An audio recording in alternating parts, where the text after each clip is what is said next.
Hey, everybody. Welcome to the Supernatural Beer Bros podcast. I'm your host, Andy, and I'm joined today by Ben down San Diego way Good evening. and Ronnie up in Maine in the dead of winter with the frozen skeeters under the snow. Giggity, giggity, goo. Oh, Jesus. All right, Quagmire. That's his name, right? Quagmire? Yep. Yes, sir. Giggity, giggity, giggity, giggity, giggity. Off to a good start. Yep, pretty much. Giggity. All right. So, what's the date today? Andy, turtles. The turtles. I just did that. I know, I kind of heard it, but I couldn't tell. Oh. Me scoozy. So it is the 8th day of January in the year of our Lord 2022, and our topic for today shall be the Simpsons predicting the future. Hmm? I don't want to. Ronnie just sounded like he got a rather large penis stuck up his butt. Oh, yeah. He went, All right, Simpsons. all right. So Choke me harder, Daddy. many of you may be aware that the Simpsons have made several predictions that have come out. What is this?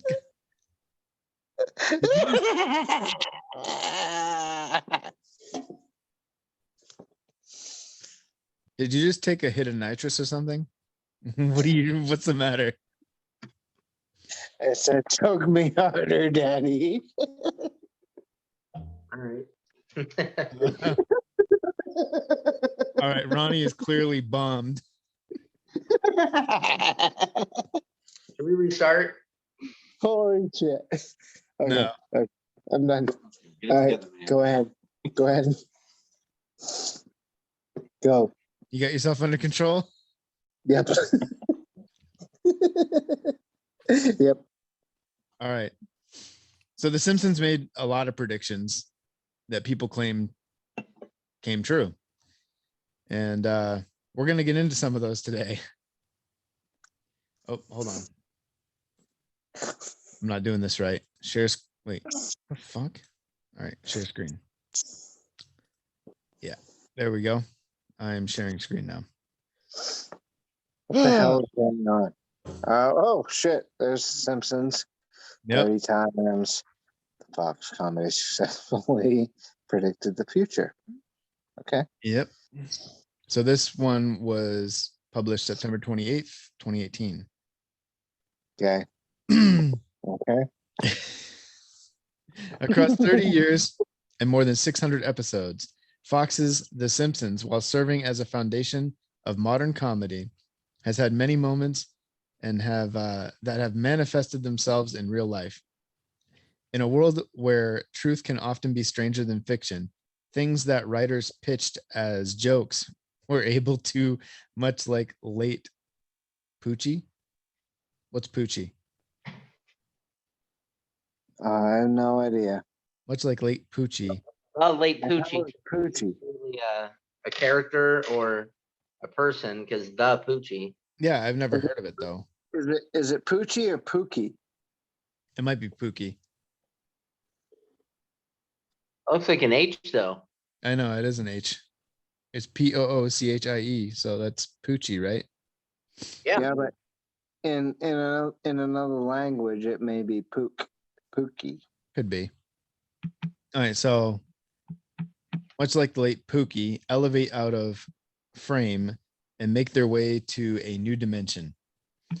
All right, well, we're going back to what was that? Quantum immortality and the Mandela effect. So, okay. So in honor of the Simpsons 30th season, premiering September 30th. Keep in mind, this is 2018. The Hollywood Reporter has culled together 30 episodes, plot lines, and throwaway jokes that came to fruition in our three-dimensional world. So kick back in your Spine Melter 2000, grab your glass of Skittlebrow or malt and enjoy. Andy, What? I can't do this tonight. Why? What are you laughing at? I'm too drunk. I have to go to bed. Sorry. I'm gonna get sick. I have to go to sleep. Giggity. All right, bounce then. Giggity. Giggity. Oh, I just dropped my phone. All right. Sorry. I thought you were leaving. I am kind of. Where is the Mr. Burns? Oh, which one? You're fired. Yeah, that Where is it? actually is relevant. You're fired. If you don't leave soon, Release the hound.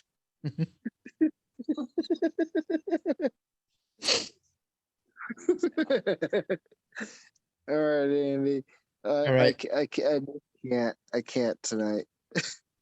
all right, we'll try again next week. Go fuck yourself. All right, Ronnie. All right. Where's Ben? He's right here. Did Ben What, buddy? squeal like a pig, boy? All right. See you, buddy. Ronnie, do I need to remove you or are you gonna go? Yeah, I think you have to remove him. he Oh he my. refuses to budge. Good night, guys. Good night. Oh, Jesus. Yeah, that's why the Bible frowns on intoxication. I'm starting to see why. All right, so 30th anniversary was back in 2018, so now it's the 34th anniversary. So Oh yeah, I gotta share screen again. I was trying to get back to the regular screen so I could kick him out, but he left already. he showed himself out. Yeah. All right, so wait. Okay, the Donald Trump presidency. Yeah, that's obviously the top one that most people. That is the top one. Season 11, episode 17, Bart to the Future. Let's start with the most widely circulated prediction. The second time The Simpsons took a peek into the future. Lisa has become president of the United States. In a cabinet meeting, she offhandedly mentions, "We inherited quite the budget crunch from President Trump." It initially was a reference to Trump attempting to run as a Reform Party candidate, but the words gained much more validity when Trump was elected president in 2016. The week after the election, the reoccurring chalkboard gag even read, "Being right sucks." Oh, let's give it a listen. Make fitness routine. With Oh, pure come protein. on with the High ads. Protein, low sugar. Tastes great. Yeah, High protein. yeah, with the blow me with your fucking ads. They need to make the money. Oh, open wide and bend over. 1600. Sweet. Excellent question. Yes, I am proud to be America's first straight female president. Helen? Wasn't I wearing a hat? Yes, you were. Now, in conclusion, my administration will focus on the 3 R's: reading, writing, and refilling the ocean. Thank you very much.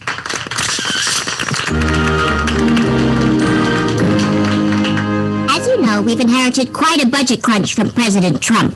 How bad is it, Secretary Van Houten? We're broke. The country is broke? How can that be? Well, remember when the last administration decided to invest in our nation's children? Big mistake. The Balanced Breakfast program just created a generation of ultra-strong super criminals. And midnight basketball taught them to function without sleep. What about my pledge to build the world's largest bookmobile? Isn't there any money left for that? No, and we borrowed from every country in the world. Quick, Lisa, call off your... Bart! Ow! Watch the ponytail. Well, the bigger one that I've seen from The Simpsons is when they show Like Trump coming down the escalator and down the escalator. Yeah. Like that's the big one that I've always seen them showing on like Fox or Newsmax or something. yeah. Shit's crazy. I mean, with the, I'd be curious to hear like inside discussions on that because it almost makes you think like some intern in the Trump campaign recommended that he do that. Maybe it was even like his son-in-law or someone else is like, hey, do the Simpsons thing. That will totally blow their minds. Right. But I think the episode where it actually shows him doing that though, coming down and after he won and everything, I think it was like, it was years before he was elected. Yeah, or that's true. thought about running. So Yeah, I mean, I do remember the whole reform. Like I think he was going to run in 2000, and then there was the whole Reform Party thing. oh, you know what though? He actually did run in 2012, I think. Did but he? he dropped out before the primaries. Okay. So it was, I think it was more of a publicity thing, Oh which is- yeah. which is why like when he ran this last time around when he won, as soon as he announced, I was like, oh yeah, this is, he's just trying to get attention, he's not serious. You know what I mean? But then once I realized he was serious, I supported him literally from that day. Yeah, ditto. No, because it became pretty obvious. So Yeah. hat tip to the Simpsons for the elevator scene. I'm wondering if there's somebody on the producer staff of The Simpsons is a time traveler. Well, let's see some of the others first, because I'm kind of curious to see if there's any theories about that. Yeah. So correctly predicting Super Bowls. Season 3, episode 14, Lisa the Greek. That was season 3? Super Bowl 26. Yeah. A few days before Super Bowl 20. Oh, it says a few days. I mean, The initial airing of the football-centric episode came only a few days before Super Bowl 26, where Lisa correctly predicted the Washington Redskins would win. Well, you got a 50-50 shot, that's what I mean. You got I a would have been 50 shot. I'd be more impressed if it like predicted the score. Like, Yeah, yeah, that would be impressive. If it was the score. 50-50. So I think that one's kind of crap, honestly. Now, if it was like 5 years before and they said which teams were going to play, and then they predicted the right team, that even would have been cool. But Okay, so that the one's Redskins would win. crap. The next year, the staff decided to dub in the names of that year's competing teams, and they were once again correct with their call of the Dallas Cowboys as victors. Again, not too impressive on that, unless they did it like a couple years prior. Well, back then, I mean, you're talking season. Okay, the first one was season 3. They said the next year it was the Cowboys, so that was season 4. Okay. So season 3 of The Simpsons was in what, the late 80s, early I think it 90s? was 89, Dude. 88 or 89. Dude, the Dallas Cowboys, they were the fucking team to beat back then. That was the fucking team. Like the Patriots have been for the last however long that they've had Brady. Centuries. But now Brady's gone, so now the Patriots ain't shit. They should have did a prediction on that once he left. I Didn't predict the Patriots are going to be shit now. didn't Belichick go with Brady when he left? No, that was Gronk. Oh, Gronk. Okay. Never mind. Belichick wouldn't leave the friggin' Patriots. Well, Brady was his bread and butter. Now, what does he got now? All right, so All right, so that one's kind of, I'm not too impressed with that one. the redubbings continued with moderate success over the next few years, finishing with another accurate prediction of the San Francisco 49ers over the San Diego Chargers in Super Bowl 29. Yep. Okay, so I mean, even with 50-50 chances, they did it. If they did it several times, that's kind of cool. So, Mhm. Disney buys 20th Century Fox. Season 10, episode 5. When you dish upon a star.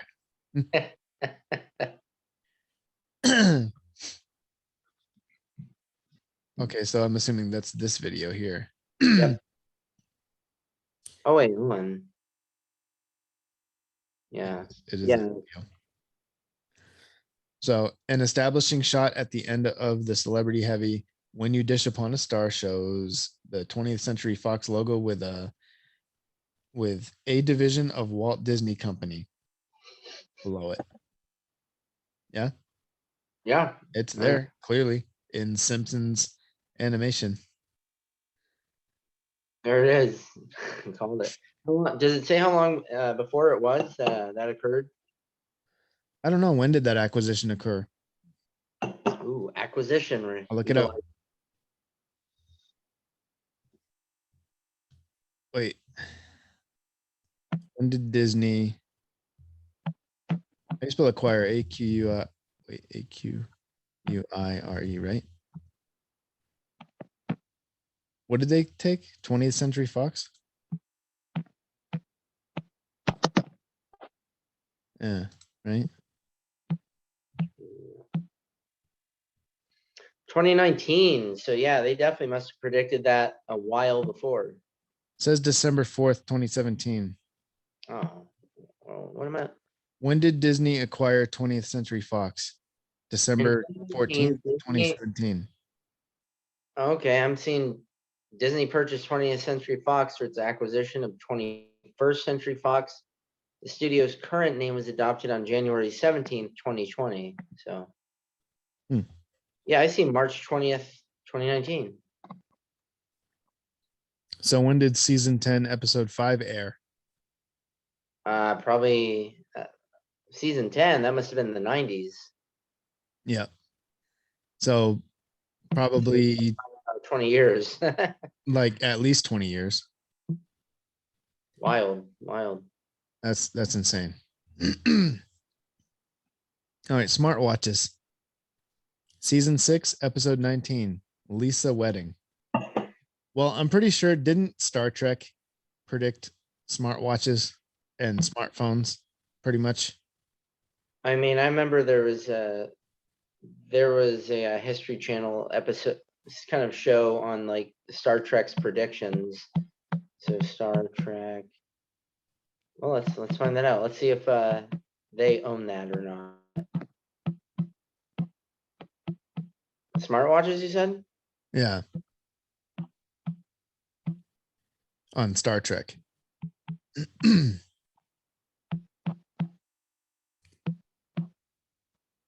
So anyway, season 6, episode 19, entitled Lisa's Wedding. Lisa's Wedding was the show's first foray into the future, with several technology jokes in tow that ended up coming to fruition. For example, a botched wedding proposal from Lisa's boyfriend Hugh prompts him to call an audible by talking into his watch. In 2013, smartwatches with voice recognition came out, saving relationships around the world. Yeah, like they're saying that Empire Strikes Back, Lando Calrissian has a similar kind of technology of like, speaking into a communicator. So obviously that predated the Simpsons. Like strapped to his wrist? Yeah, because remember when he was like moving his troops around, he was like or something, he was communicating into a risk communicator in Cloud City. So that was 1980, right? Yeah, 1980. Ish. They're saying, yeah, so there's one, so Star Trek apparently did have one to beam up. So it wasn't a risk communicator. But But you Yeah. remember in the Mandela effect, he never said, "Beam me up, Scotty." Never that's said right. it. Never Funny said it. enough. Yeah, so Next Generation had something. Okay, comms became pinned to the Starfleet uniform. So yeah, I mean, I don't know. I mean, I don't know if they can really claim that they did it themselves unless it's specifically just like what were they saying in the episode? Like you could check the internet from your phone, your watch, and your heart rate and everything. Yeah, All right, fair enough. but see, this is confusing because they got a video that's totally unrelated in the same block with the previous instance. See, the video is pertaining to this one. Autocorrect. Okay. So is the one above it, Eat Up Martina? Eat up Martha. Oh, Marta? Martha. Okay, so Eat up Martha. right. So autocorrect. Season 6, episode 8. Oh yeah, Beat Up Martin. You're right. It's supposed to be the one right above it. Yeah. So this is one of the few cases when the Simpsons not only made a prediction, but actively contributed to events. A quick gag has Bully Dolph writing the memo "Beat Up Martin" on his Apple Newton. Apple Newton. The text then translates to "Eat Up Martha." Clear crack at the PDA's poor handwriting recognition. Sources allege that years later, when Apple was working on the iPhone keyboard, employees knew that was the part they had to nail, and they would even quote "Eat Up Martha" to each other to signal the feature's importance. That's awesome. Right? So I've come up with these academic alerts. You will receive one as soon as your grades start to slip in any subject. This way, your parents won't have to wait until report card time to punish you. How innovative. I like it. Hey, Dolph, take a memo on your Newton. Beat up Martin.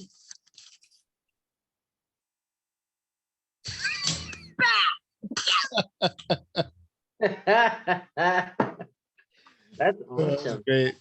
I miss The Simpsons. I don't know where to watch it anymore, though. I can't find it. Yeah, I haven't watched it in years. I don't have Um, cable, so I got to find it on a streaming service somewhere, and I don't know where to find it. Disney Plus. I don't know. Do they have it on Disney? No, I'm just screwing around. Maybe they do. That's right, because Disney owns it, right? weren't they always playing on Fox? Yeah, it is a Fox show. Might be the case then. I bet it is on Disney Plus. That'd be kind of sick at the same time, seeing as there's a bunch of like kids movies on there. Then it's like Simpsons. Yeah, I used to watch it when I was a kid. I used to stay up when I was like 7 to watch it. But my mom was like, "You got to be in bed by 7 o'clock." And sometimes I didn't get to watch it. But other times I was able to sneak out of bed and watch it from the stairwell. It means everything. Because your mother wouldn't let you watch Bart. Yep. It didn't work though. Yeah. All right. Stealing cooking grease for cash. Season 10, episode 1. Lard of the Dance. So one of Homer's many get-rich-quick schemes involved siphoning grease from various establishments. I actually remember this episode. Siphoning grease from various establishments, selling it to make a profit. It was a plan so prolific that delinquents were using it in real life, as reports show. People stealing grease from restaurants around New York City. Well, yeah, because I remember years ago, like that was one of the first like alternative energy or alternative fuel sources I became aware of when I was a teenager. Yeah, I mean, it's just got to be refined a little bit and filtered, and it'll run in a diesel engine. I mean, smart. So that's funny. I had no clue they were predicting that. You know, what's funny? There was a guy that used to go around, and I remember seeing this on TV a long time back. He did some minor modifications to his diesel, probably to the intake and the injectors. And he would go around to all the fast food restaurants and get their used grease after they were done with it. Yeah. And these reporters were, after he filled his tank up with the finished, the finished fuel, the biodiesel, and the reporters were following him in their truck with the camera. And you hear one of the reporters say, his exhaust smells like French fries.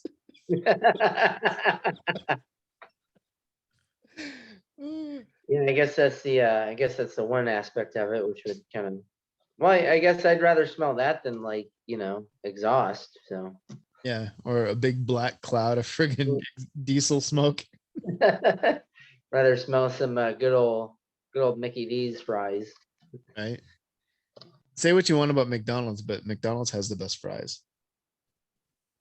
Terrible for you, but delicious. Yeah. Their burgers are horrible. They don't even taste good, but the fries are wonderful.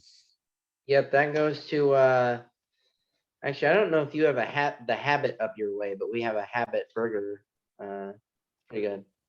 Yeah, Is burger. that the Burger Lounge? I like Burger Lounge. That's the organic grass-fed one or whatever. Yep.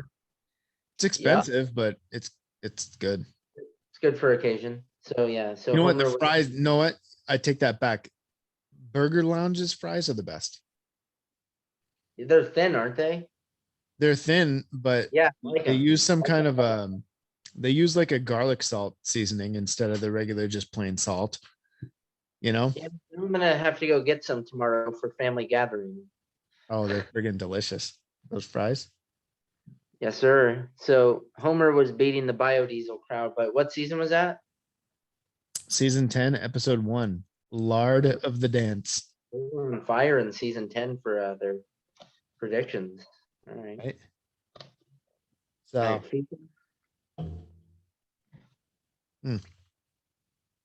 so here, I'll read this one.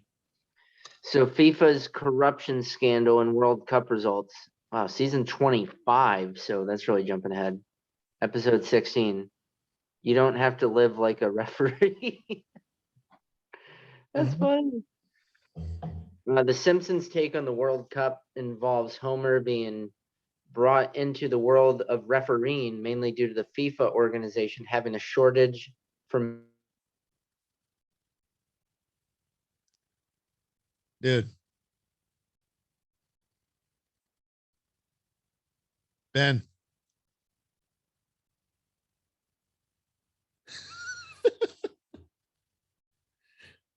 Ben, What? dude, you totally just cut off there. Can you hear me now? Like you were like halfway through that paragraph and it just went and you were just gone. All right. What was the last thing you remember? You were at FIFA organization having a shortage and then I think. All right. A shortage from massive corruption. Though he gets the temptation, he decides to call the big game fairly, leading to Germany winning the World Cup. The show enjoyed a 1-2 punch or kick of precognition. First, Germany did end up winning the title. Oh, so it was that same year? Okay. Yeah. But what followed in 2015 was not as joyous, as FIFA employees underwent a slew of arrests following accusations of bribery, fraud, and money laundering. That's pretty crazy. So FIFA was run by the mob, basically. I mean, everybody knows that soccer is football in Europe is a huge freaking deal. So Well, football everywhere else in the world besides the United States is a big deal. that's true. Yeah. Because we have our own football. Yeah, I thought our name's pretty stupid because like the vast majority of that game has nothing to do with your feet except for the running part. Like Right. soccer, calling soccer football makes far more sense. So I think we're just trying to be difficult. You metric sons of bitches. All right. The Beatles sending belated fan mail. Season 2, episode 18. Brush Early. with greatness. In the second season, Marge Simpson reveals in high school she sent celebrity crush Ringo Starr a painting. After decades pass, Ringo finally sends back a response, fulfilling a vow to return all fan mail. The prediction seemed to pass between the living Beatles, as in 2013, two women from Essex received a reply from Sir Paul McCartney after sending him a mixtape 50 years earlier. 50? Damn. 50. I mean, what is he gonna like produce them now? You know, grandmas who are dropping beats. Yeah, but I don't see where that's a. I mean, it's not even the same type of thing. Okay, so in the episode of The Simpsons, Marge sends him a painting, and he responds fucking years and years later. In real Okay. life, it's two women from Essex who's in England, where Marge is from the US and Springfield, whatever the fuck. Yeah, they decided it was Springfield, Vermont, I think, actually. Yeah, so these two women from Essex sent him a mixtape. All right. I mean, yeah, So it's not the same thing. well, yeah, but the layout's pretty much the same. It's years later, and you know, I don't know. I mean, that's not groundbreaking, but still, there's a little similarity there. Yeah. Well, how do these two women still live at the same address 50 years later? You know, some people are homebodies. I don't know.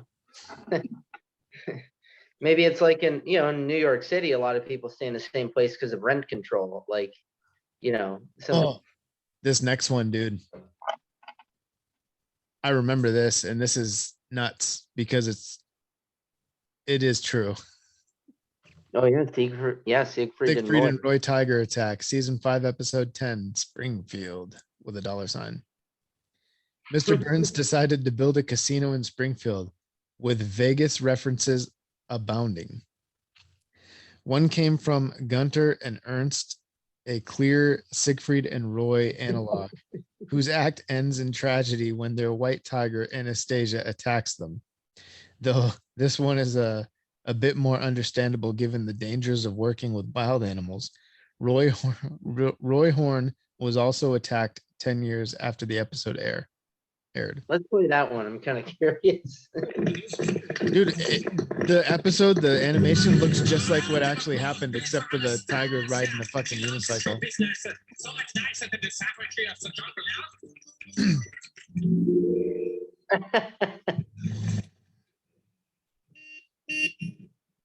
Tiger, wake up!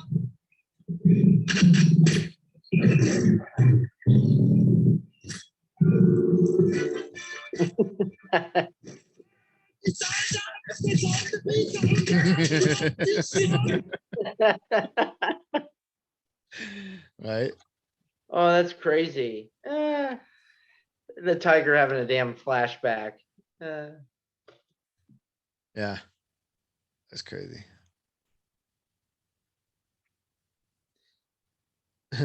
Video chats. Season 6, episode 19. All right, that was early still, so Lisa's no real. wedding. You know what though? When I was little, my neighbor across the street from me, I was little. This was late 80s, early 90s. He had a telephone, a wall plug telephone that had a little screen on it. And you could video call on it as long as, the other person had the same type of phone. Crazy. All right. You were calling. And he used to show us how it worked. And we were just like, wow, even though the video was absolute shit, you couldn't even make out the other person's face. But we were like, wow, you can kind of see there's a person there, But it was a video call, and it was like, there's probably the early 90s. Yeah, no, that was huge technology. Yeah. Yep. Oh, what was that? Video chat, season 6, episode 19, Lisa's wedding. Going back to Lisa's wedding, the episode offhandedly features one of the more vital components of the 2010s video chat.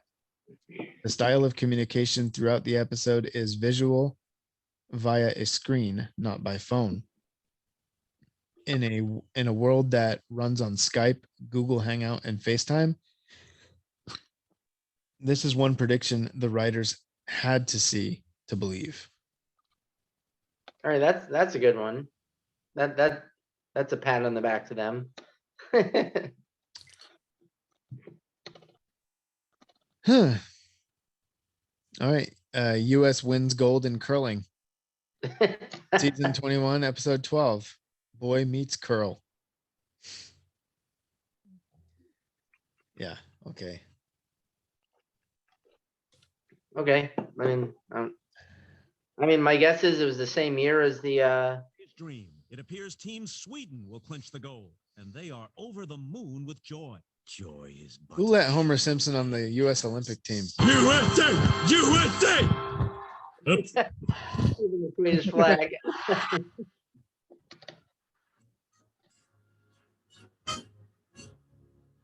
I'm curious if they got. Wait, were they actually for a date night?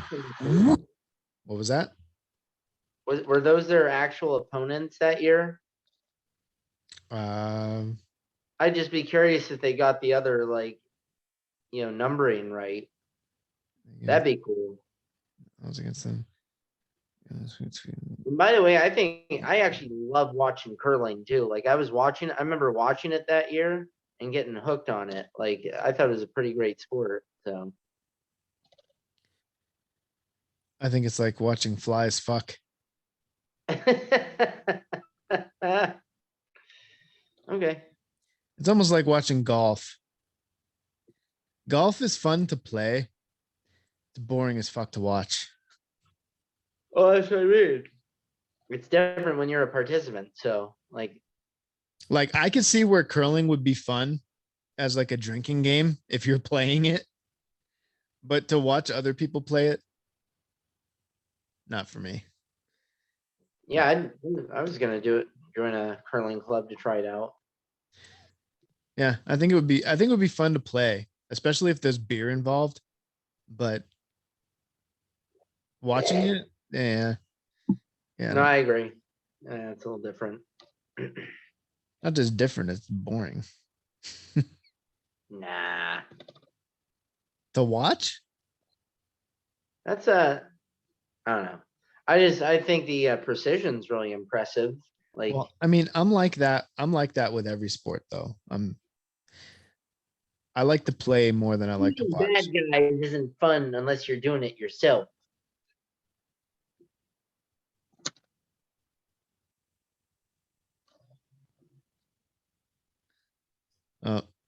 Ronnie texted us a little while ago. He said, "No more." He said, "No more Zoom for me. I can't get the shit to close on my phone. It's stuck open over You need a new everything." account. There's probably something screwy with the account he has. Nah, it's him being drunk and he can't figure out his phone. Yeah, because we've done it just fine. So I don't know. Yeah, and you have an older phone than him, so Well, yeah, because he was changing it multiple times last time. yeah, Nah, you're right. He's just intoxicated. yeah. He wasn't as wasted last time. He was wasted, but he wasn't as wasted. No. This time, did you hear him right now? He couldn't stop laughing to save his life.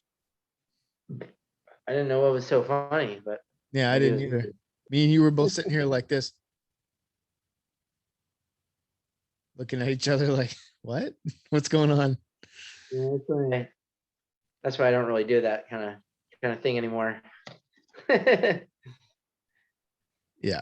So anyway, what is that? An average Joe goes into space. So who's the average Joe?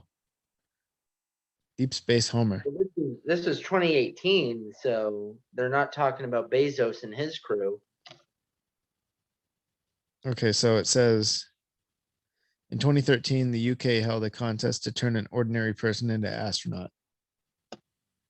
which consisted of multiple interviews, rigorous testing in Cape Canaveral. The winner was 25-year-old Oliver Knight, who beat more than 250 other candidates to take a trip into space with 23 other winners. It's safe to say NASA learned from their source material and chose to not stock potato chips or ants on the shuttle. I remember this episode.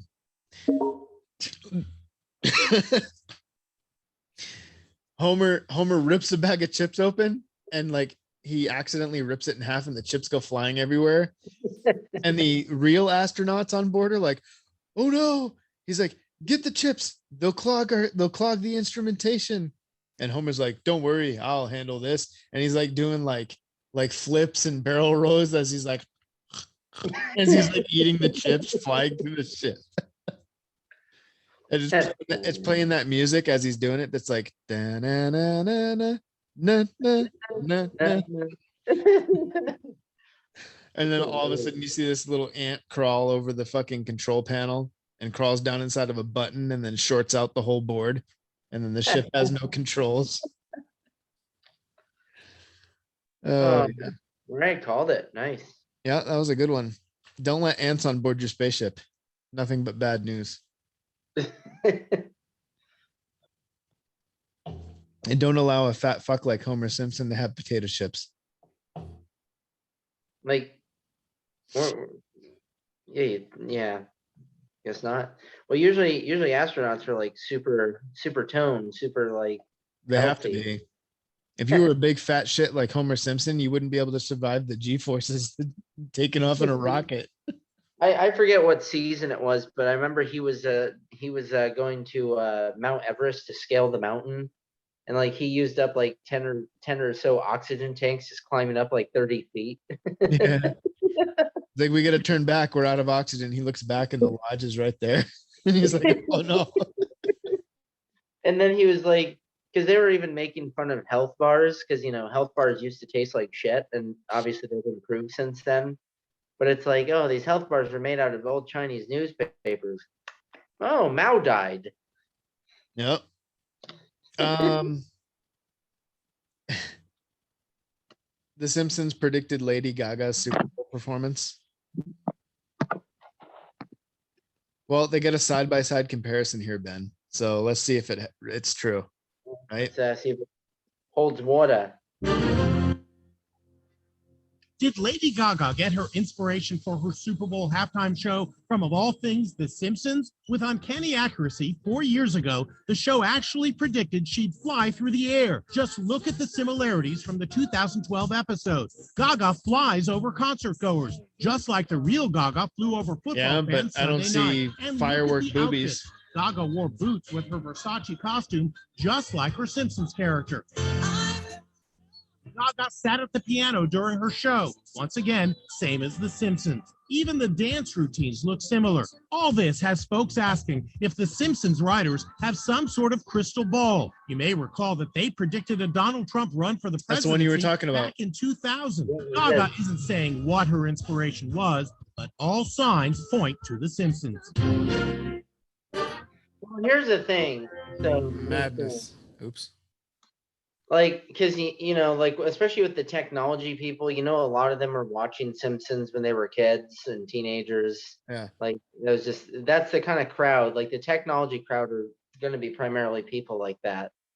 So I could see them like thinking back to an episode, and it's like, I want to recreate that, but I don't know if like, Lady Gaga, whatever her real name is in life, like was a Simpsons person. She doesn't strike me as one, you know what I mean? But she's the right age though to be a Simpson. Yeah, She's our age. I think she could be, because obviously She's our age, isn't she? Like, yeah, I think she must be in her 30s. Yeah, she's definitely in her 30s. Yeah, so she's the right age to be a Simpsons fan. That's true. That's true. Because I don't. What was it, like mid 2000s when she became famous?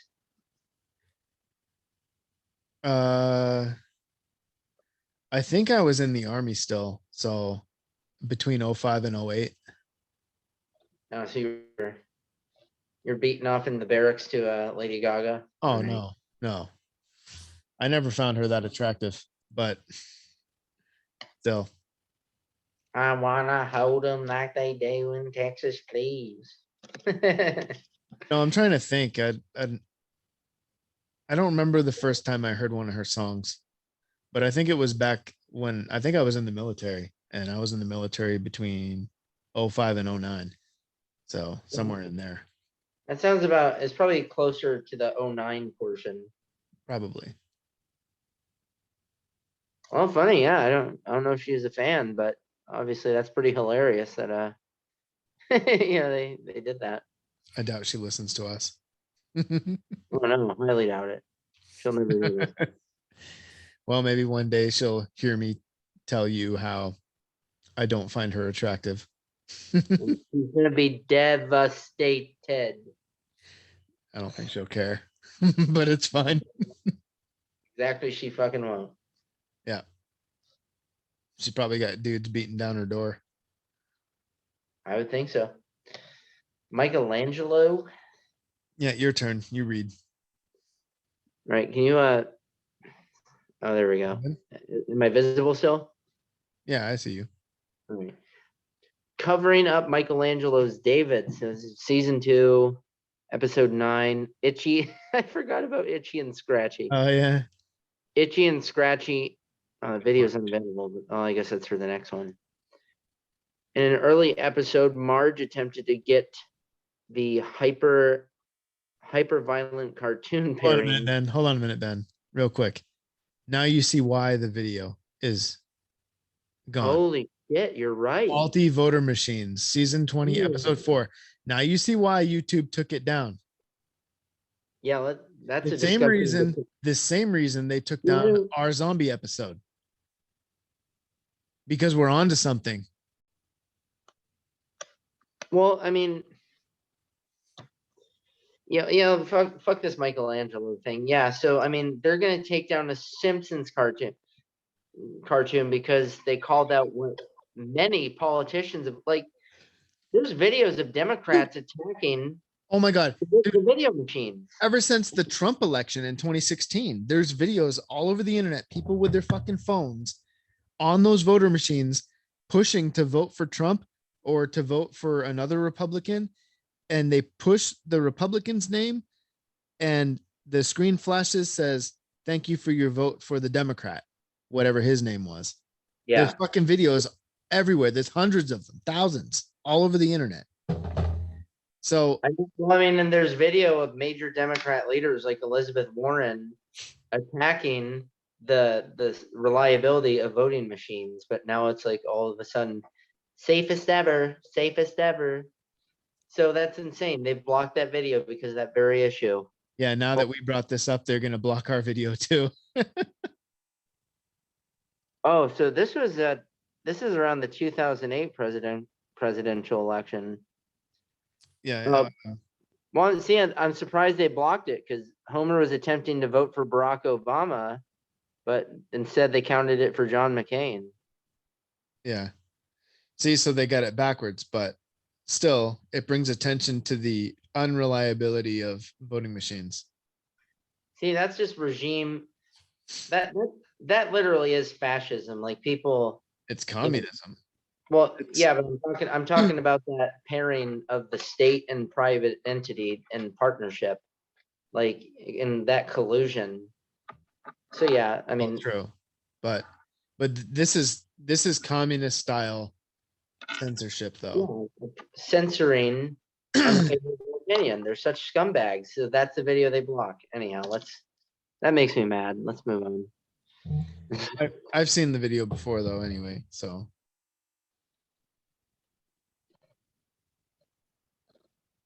Alrighty. Hold on. Give me a second.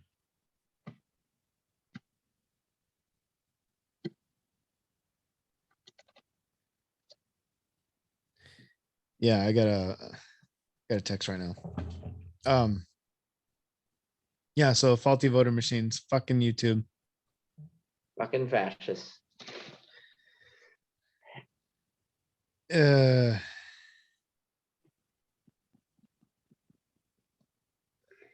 Shit. Never mind. All right. Need to go? Yeah. Mutant Mutant tomatoes. Oh, I remember this one. They tried to combine genetically engineer tomatoes and tobacco like together, and they called it tobacco. Is that the one I'm thinking? Is this the one I'm thinking of? Is that it right there? Or is that for the video for the next one? Homer's attempt at farming led him to produce tobacco. Yeah, that's right. A tomato tobacco hybrid. And I think it was the reporter, like the reporter on The Simpsons. He goes up and he takes one of the tomatoes and takes a bite out of it, and it's just full of tobacco. And he's like, oh, what the hell? That's awesome. Utilizing some nuclear materials from his day job at the plant. Though that job won't change depending on the episode.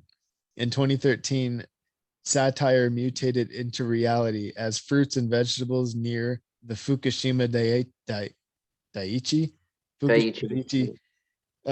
nuclear power plant turned into hybridized horrors. That's awful. Holy shit. Here we go. CERN. Yes.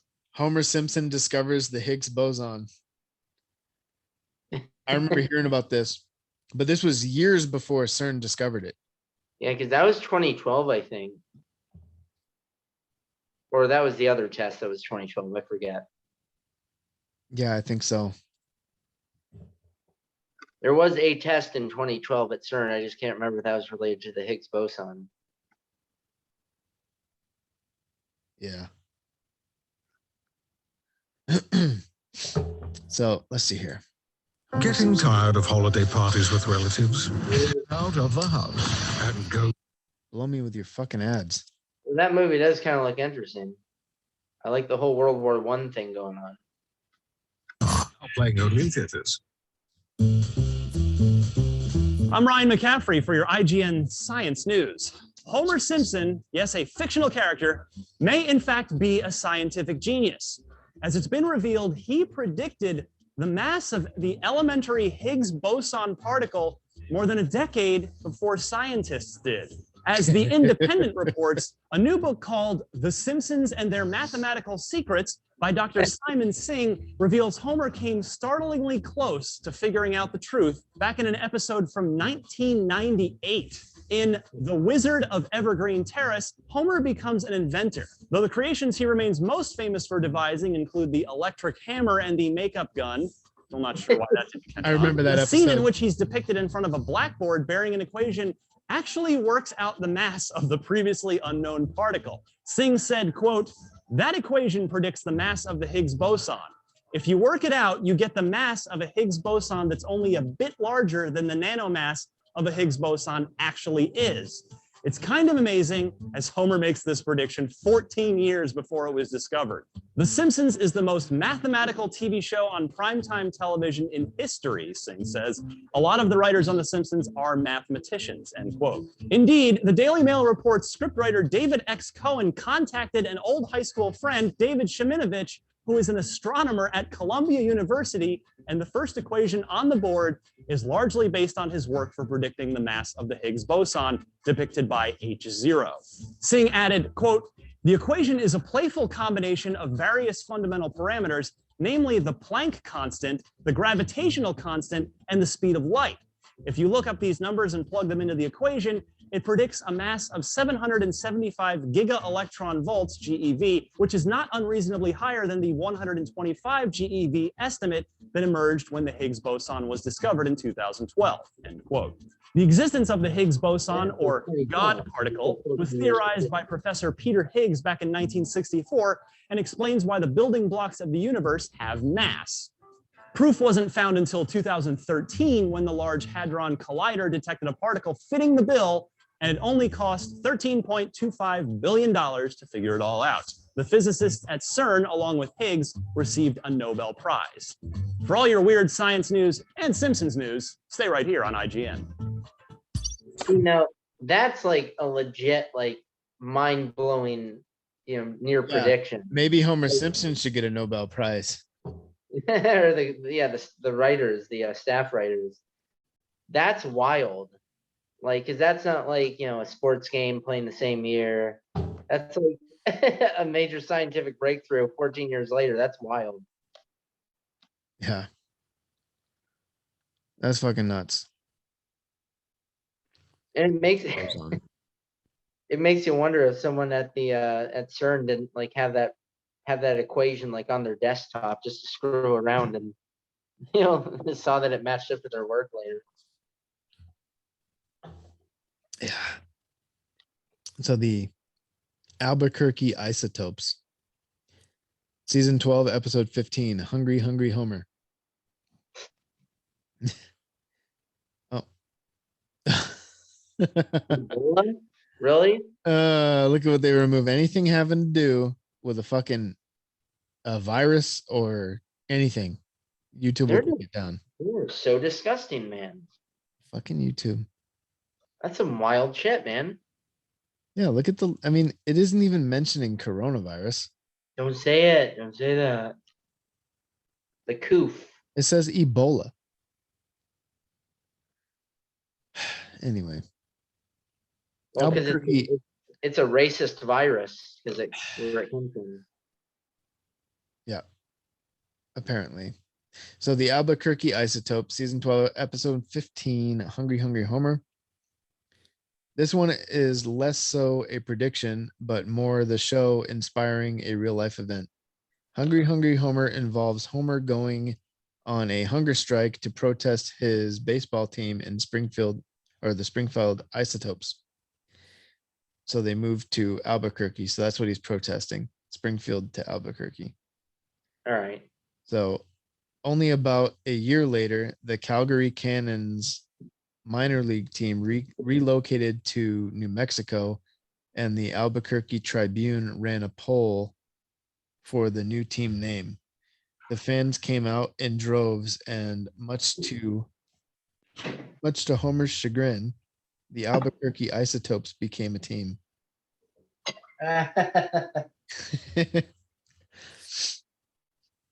Well, I mean, it is the birthplace of the atom bomb. So, I mean, it makes sense. Yeah, that's a good name for it. Yeah, the isotopes. Like, I hate when like a state or a city team is given like a sports name that has nothing absolutely to do with that area. It's like in baseball, you have the Pittsburgh Pirates, and it's like, what the hell do Pirates have to do with Pittsburgh? Nothing. I like when a name has relevance to an area. Yeah. So, what about the Portland Sea Dogs? Yeah, that's fitting because we're a Mariner state. Yeah, but yeah, seagoing state. That it's like if we called ourselves the Portland Cowboys, like that'd be stupid. True. Yep. You're fired.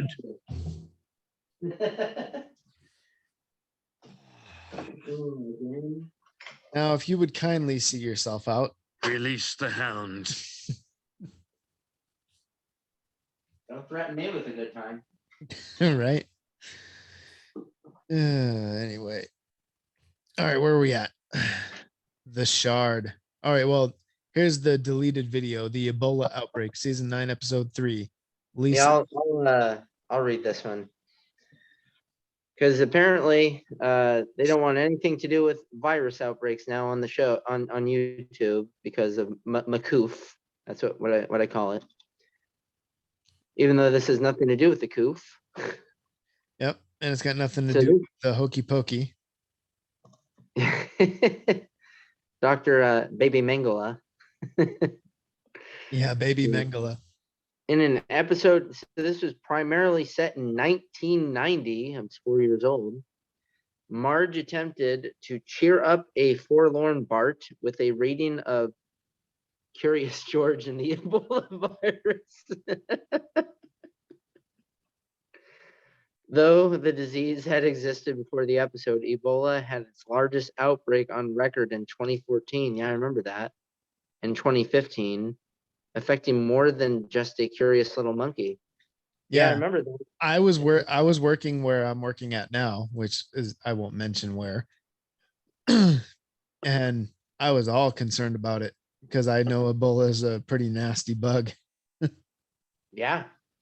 Funny. I mean, it's far more serious than the coof. Well, But, yeah, I mean, doesn't Ebola have, I mean, depending on the strain, it has anywhere between a 30 and a 60% kill rate, yeah, right? So hundreds of thousands of times more deadly than coof. yeah. Yeah, and people, and then that was 5 years before the movie Outbreak too. So it almost makes me wonder if Outbreak wasn't inspired by this episode. Was that movie Outbreak? Was that because I haven't seen it since I was probably in my teens. Yeah, because it Was started. was it the Ebola virus or was it some other strange? I think it was a strain of Ebola. Like, yeah, because It was definitely a hemorrhagic fever though. Maine's very own Patrick Dempsey was in that movie. It was one of his first movies, I think. And he illegally transported a monkey to Northern California, a capuchin or something like that. And it bit him, and that's how he got the virus. And he transported it to other people by coughing in a movie theater like an asshole. Dude, that very easily could have went the other way and been a zombie movie. Unfortunately, The monkey bites him, gives him a virus, and he turns zombie. well, that's a Dennis. What's his name? No, what's his name? Hoffman. Dustin Hoffman should have complained about that. Yeah. But yeah, so Main Zone helped spread the a modified Ebola virus. Sweet. The Shard, season 6, episode 19, Lisa's wedding. That's the same. There's so many in this one episode. That's like the third time I've read Lisa's wedding. Yeah, second one. Yeah. The second or third. Yeah. So the Shard. Here's a too eerie to be coincidence prediction. The episode featured an establishing shot of Big Ben with the joke thrown in front of it now having a digital face. But if you look on the left-hand side, you'll see a pointed spire that doesn't seem to fit. It doesn't seem to fit in with the London skyline. Construction of the Shard completed in 2012, and the skyscraper not only has a similar shape to the mysterious building, but also sits in the same place in comparison to Big Ben. Wild. All right. Well, what is this? This isn't that. I wish I had some photographic or video proof of this. Don't have it. So anyway. It's weird how they skip like every other one. Right.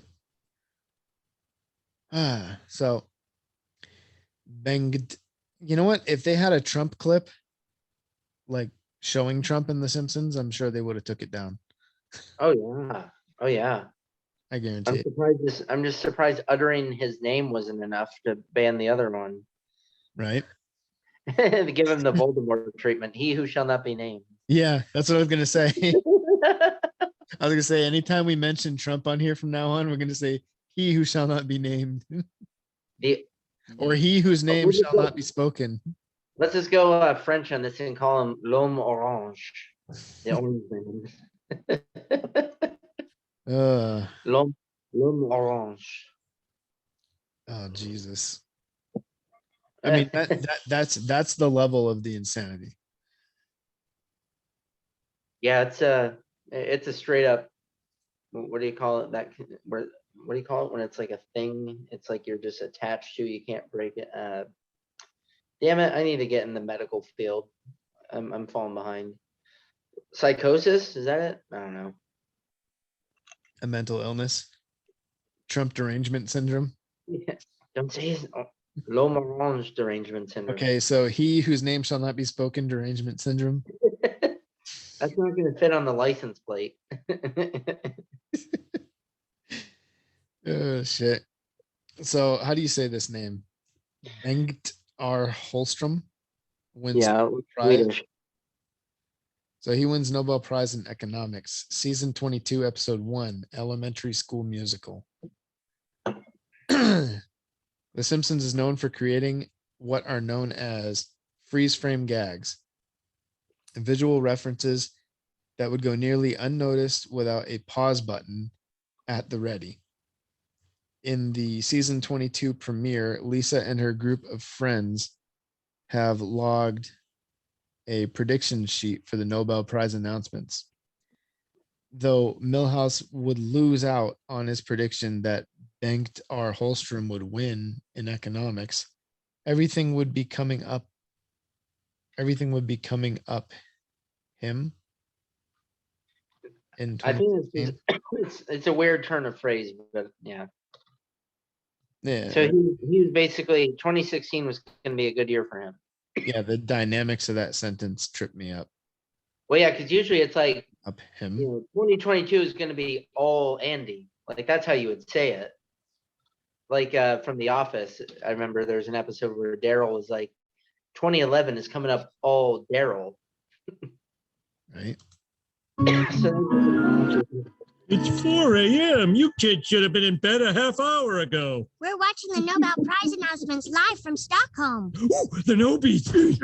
For economics, Jagdish Bhagwati. Huzzah! I had him in the pool. Huzzah. Quiet. It's time for the noblest Nobel Prize of all, the Peace Prize. I would kill for that. And the Nobel Prize for Peace goes to Isn't this exciting? Krusty the Clown. Krusty the Clown. That's awesome. Right. Yeah. Selling ferrets as toy poodles. Season 3, episode 22. Papa's got a brand new badge. One of many schemes from Fat Tony, the authority on crime in Springfield, involves gluing cotton balls to ferrets to pass them off as toy poodles. In yet another instance of criminals taking their plans from television, an Argentinian man received a shock when he bought what he thought was a toy poodle, only to find out it was a groomed ferret. Yeah, but wouldn't it still behave like a ferret? I mean, very slinky, very, like you can't untrain it. Yeah. Well, here's another one. And actually, it's weird because this one, Bart catches the three-eyed fish. They found a three-eyed fish in real life that looked eerily similar. And another Argentina. Look at that. Nuclear power plant in Argentina. Why I don't trust nuclear power, man. I know a lot of people support it, but it just freaks me out. If they do it right, Yeah, it's safe, and it's that's the predicate. problem is just like anything else. The construction and design of these things goes to the lowest bidder. Yep. So yeah, I don't trust it. You get what you pay for. Especially since I'm always freaked out about, an eventual grid shutdown. Like, how the hell do you contain that then? It's like somebody builds a fucking skyscraper, in Southern California, where you get a high probability that sometime in the near future there's going to be a big earthquake. And the engineer comes in and says, okay, well, the design says that we should use this type of fucking material to build it, or to build the basic framework with, but because of the seismic zone and the danger, we should use this because it's easier, or well, it'll deal with it more, but it's going to be this much more expensive. And then they say, oh, well, no, we'll go with the regular design, the original design. But we don't want to spend any more money, and then later there's an earthquake and it takes the whole building down and kills thousands of people. And they're like, we did what we could. Well, they're probably chilling in Switzerland by that point. Right. And that one kind of sucks, but okay. So fish and a ferret. All right. Fish and a ferret. A piss and a fart. You want a cigar? Why? And a, rip? A bong and a blitz? Then there is no, Smoking a there is no, pancake? there is no pleasing you. Putting There are horse. two people I don't like in this world. Those who are intolerant of other people's cultures and the Dutch. Only two things in this world that scare me, and one is nuclear war. What's the other? Excuse me. The other thing that scares you? Carnies. Circus folk, you know. Smell like cabbage. Small hands. Small hands. Austin See, Powers. I don't know if I call that horse meat one a prediction because, like, I'm pretty sure France had that going on for years.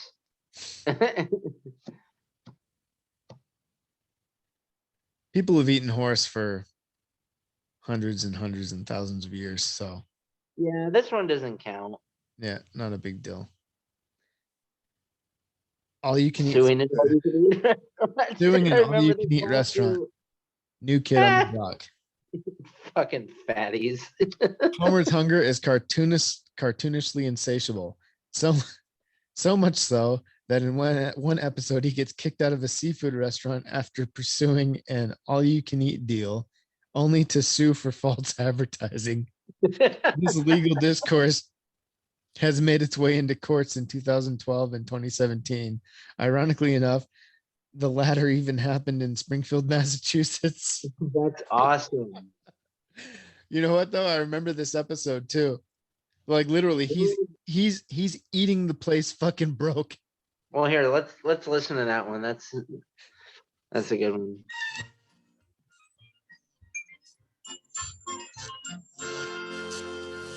I'm sorry, ma'am, but everything on the menu has fish in it. What about the bread? Does that have much fish in it? Yes. Well, I have some Tic Tacs in my purse. Excellent choice. And for the gentleman? All you can eat. All you can eat. All right. When you're ready, take this plate over. Please don't take the steam tray, sir.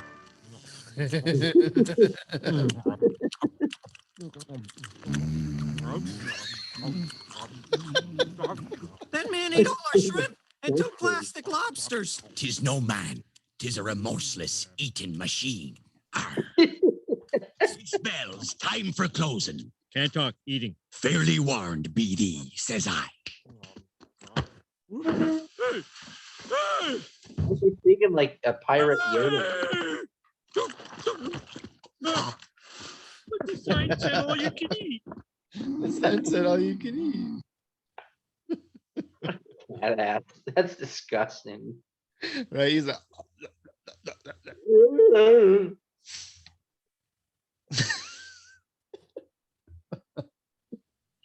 all right, I'm gonna turn it to my brother in a minute. You know the fat shit in Massachusetts, like probably even watched that same episode and is like, hey, that happened to me. All right, we got another taken down video. Let's see what this one's about. A bloody billboard. In line with the gory nature of the show within a show, a billboard advertising Itchy and Scratchy's first movie featured Scratchy getting his head cut off and spurting a blood-like liquid into unsuspecting open cars. TVNZ used the same effect to promote Kill Bill Volume 1 in 2008, spattering the pavement with remnants from Beatrix Kiddo's latest kill. Okay. So this video was obviously the Itchy and Scratchy billboard. Yeah, right above it. So this was tame enough to air on network television, but YouTube takes it down. Because of the children. So market 18 and up.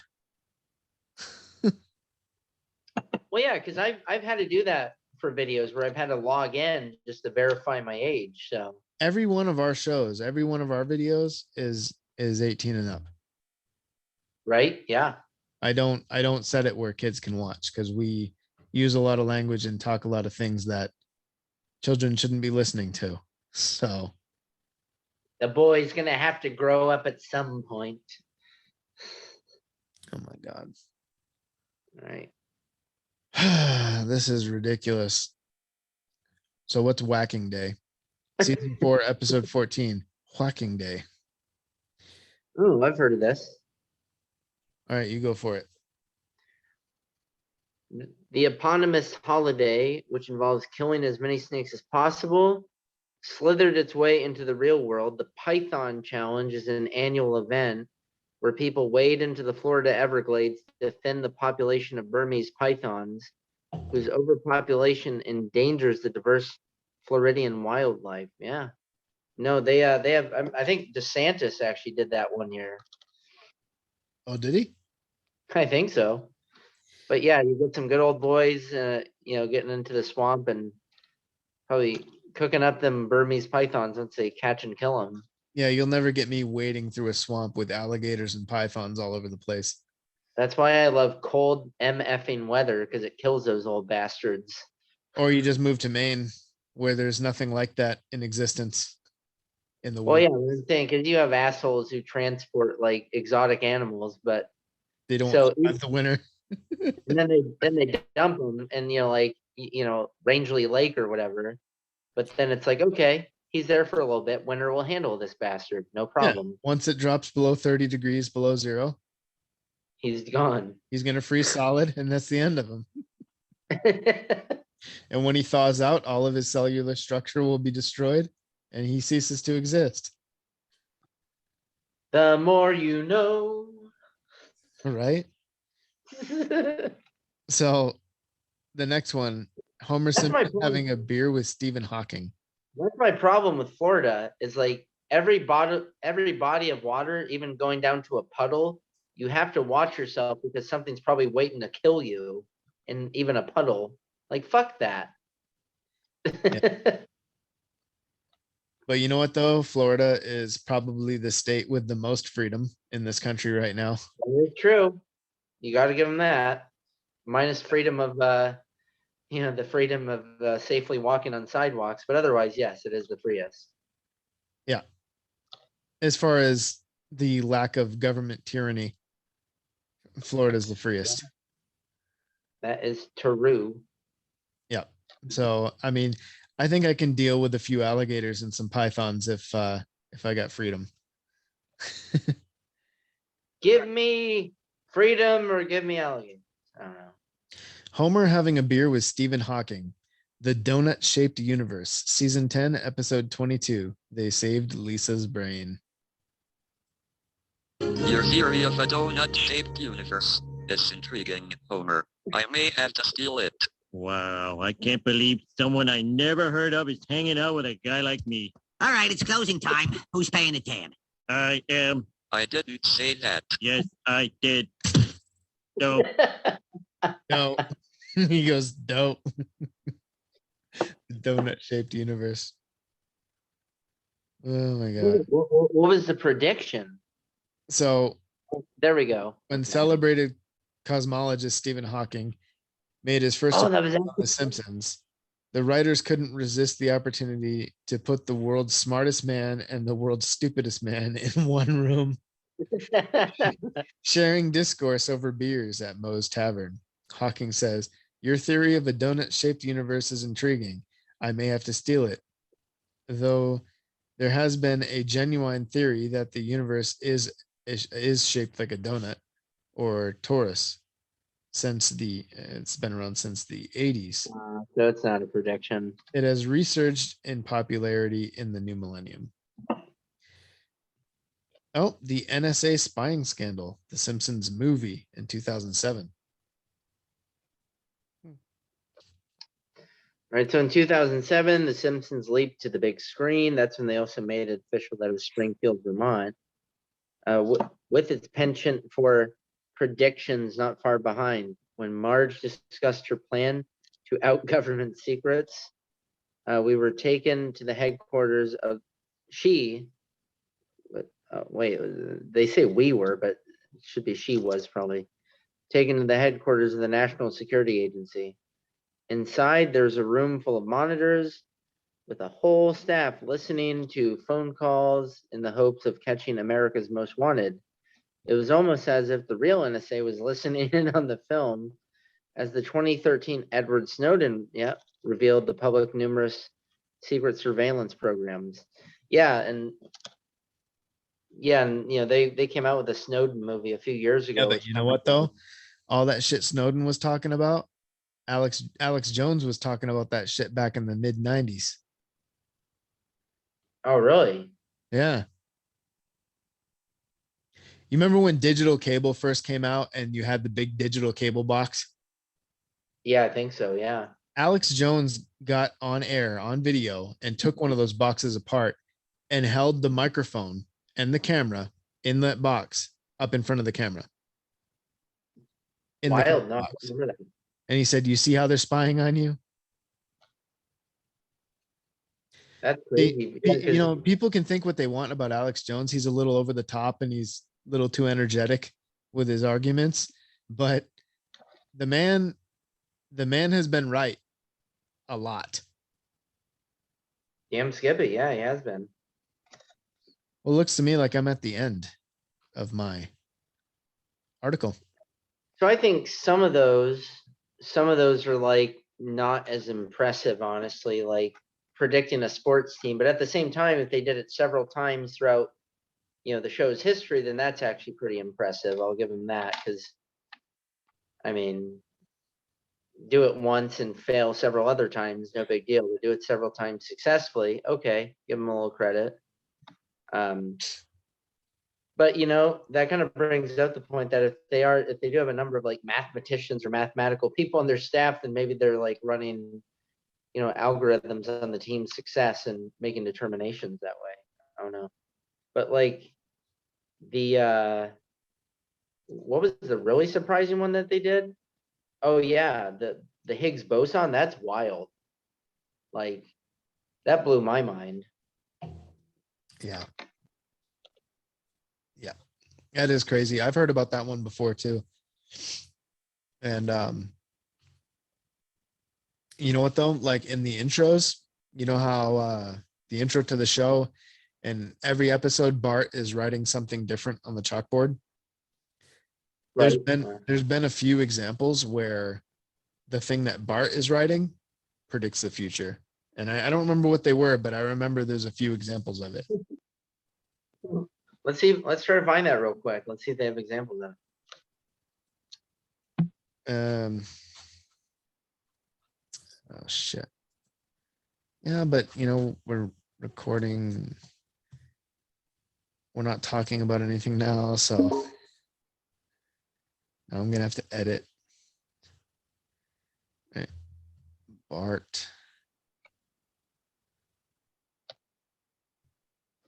Wait, this you're worrying about editing after Ronnie's outburst? Dude, last week's episode, I didn't edit anything.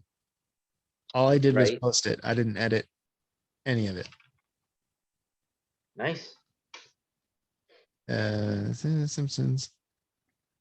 Well, I searched Bart Simpson predictions and I'm not seeing it.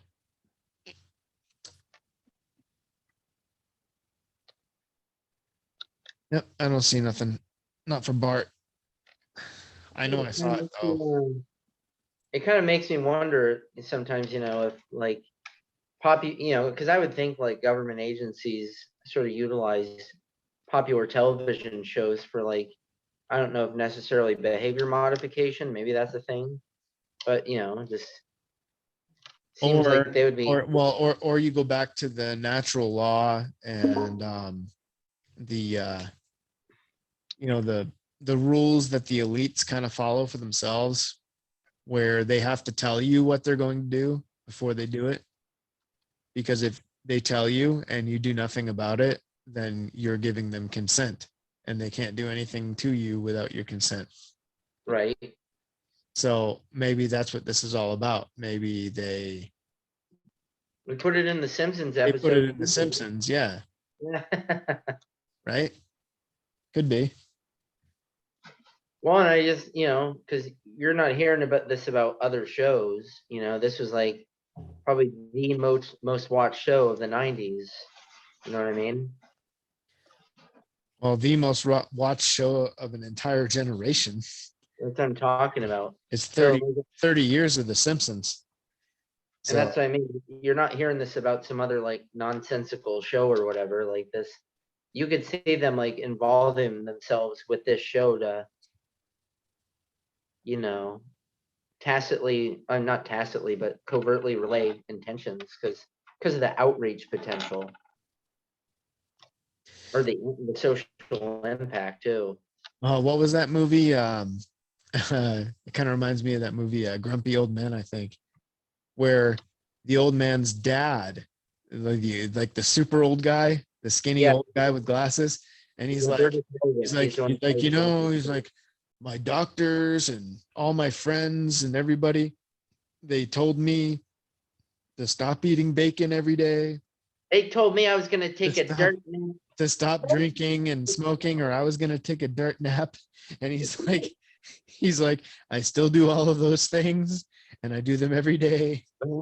And all of those people are dead, and I am still here. Well, you said, well, and what? Well, okay, you drink beer and you eat bacon, and the people told you, you know, they keep dying. And is there more to it? It's like, no, I just like that story. Mm-hmm. I friggin' love that part. He's like, they're all dead, and I am still here. They keep living, they keep dying. Right. When they told me I need to change. And then I drink my dinner. And then I drink my dinner. He's like, why don't you wish in one hand and shit in the other and see which one gets full first? And then the baby bear said, and the bastard's still here. Oh, you know what? I just realized this. Actually, I realized this a while ago, but I remember realizing it now. That's the same guy that plays Mickey from Rocky's coach. Yeah. Rocky. Yeah. Yeah, that's Burgess Meredith. Funny enough, that movie, those two movies, he was kind of suffering from Alzheimer's, but he was still, that was his last film. But Grumpy Old Men. Yeah. Yeah. Or Grumpier, right? Yeah. Yeah. That's the one where the Italian lady's in it. Uh-huh. And he keeps hitting on her, right? Well, yeah, hit on her mother. Yeah. You want to see my cannelloni? Like, he's like, was he like, you want to come to Hawaii with me? We're going to the island of Kamanawanalea.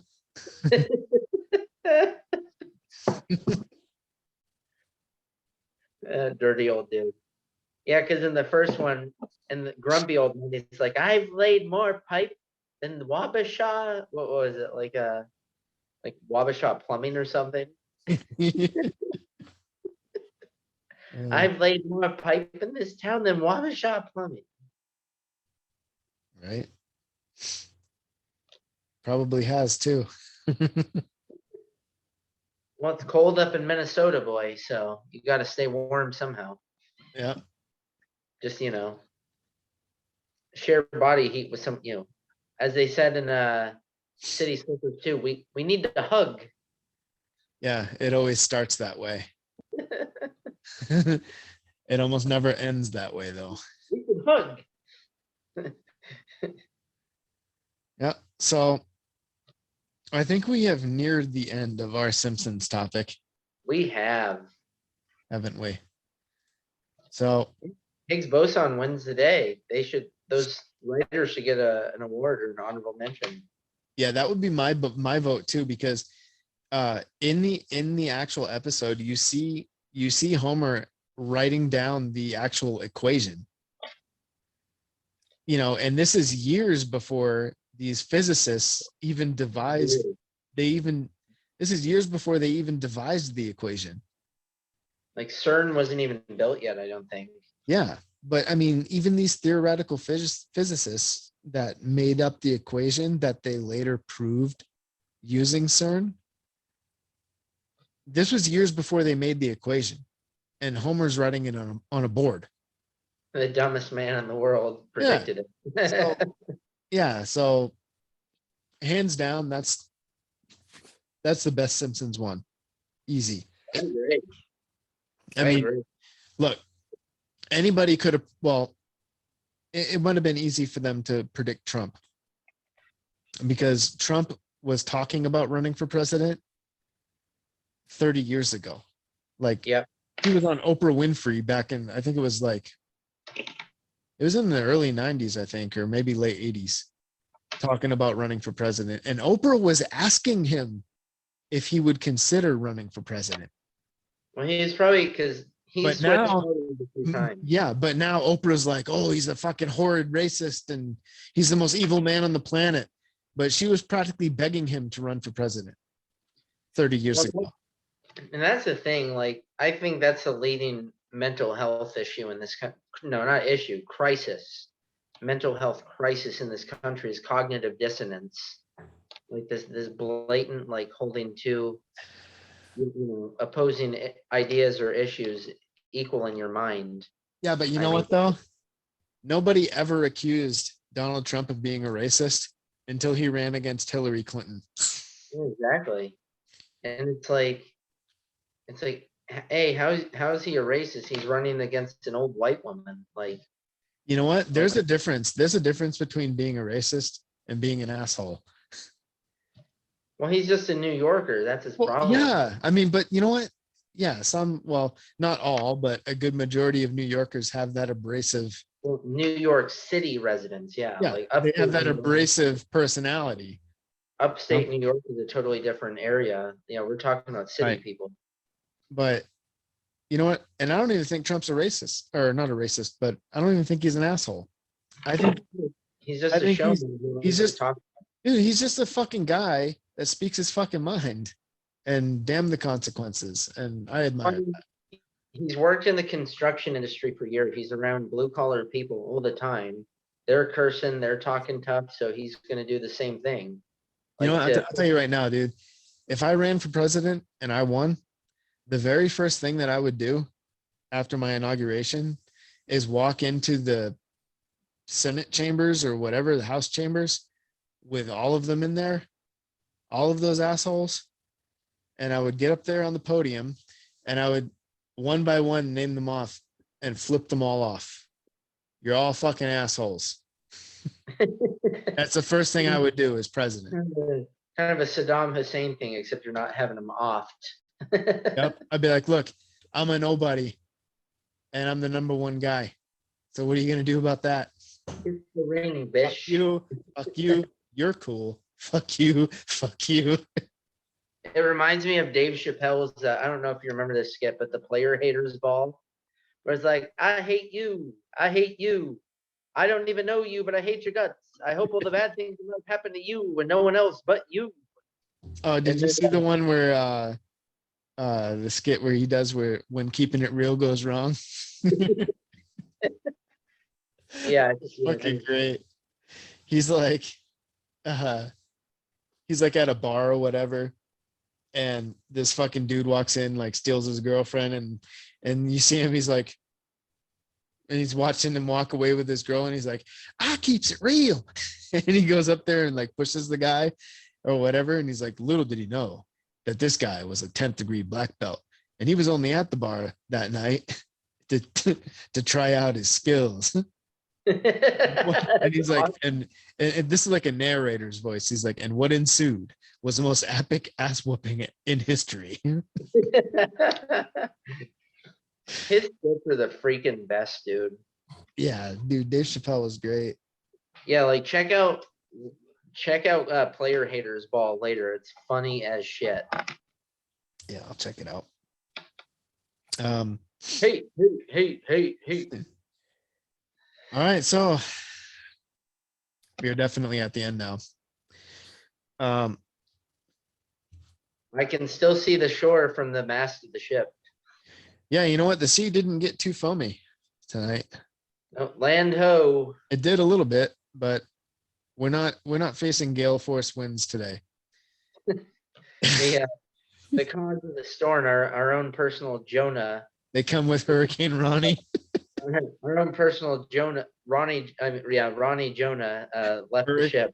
Hurricane Ronnie. He blows us away off course.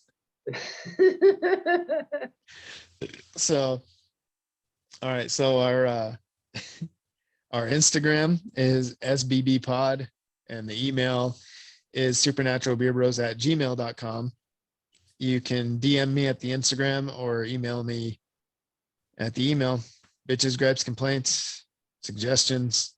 Anyone out there, if you're hearing this, anything. if you're hearing this broadcast, you know what? in the United States or across Shoot me the an world, email and just say hi. I need to know that people are listening because all I see is downloads. I don't know how long you listen for. I don't know if it's the same people listening every week. I don't know shit. Low suggestion, maybe at the beginning of the show too, is when you mentioned the site information. Yeah, I probably should do it in the beginning. Because more likely to hear that at the beginning, like sandwich it. Yeah, because somebody who only listens for 20 or 30 minutes, they're not going to hear this at the end. Right? So I'll poke it in the beginning. Right. So All right. yeah, look for that to change. And what else do I say? Oh yeah, I got a TikTok now for this, but I haven't posted anything yet. TikTok. I think I mentioned this a couple episodes ago, but I'm gonna start posting on the TikTok. I don't know what I'm gonna post yet, but we'll see. You got anything, Ben? Good night and good luck. Oh yeah, me and Ben are thinking about doing a strictly political show. So if you enjoy listening to us and you like politics, look for that. I'll just be at my my base of operations at Minas Tirith. Yeah. Coming to you live from a nondescript building deep inside the bowels of a hidden bunker. Deep inside Middle Earth. Somewhere under the brick and steel of a nondescript building. In the realm of Gondor. Yeah, I kind of stole that from Mark Levin's show. That guy's cool. You ever hear him cuss out liberals that call into his show? It's fucking hilarious. It's because of his voice too. Yeah, he's like, shut the fuck up, you jerk. I'd die laughing if someone cursed me out with that voice. Yeah, right. Dude, he's awesome though. He's a smart guy. He worked under Nixon, right? Was it Nixon or Reagan? Probably Reagan. I don't think he's too old. I don't think he's that old for True. Nixon. Yeah, he worked under Reagan. You have to be an old fuck to have worked under Nixon at this point. I think he's a lawyer. I think he's some kind of lawyer. Anyway. Most of them. Yeah.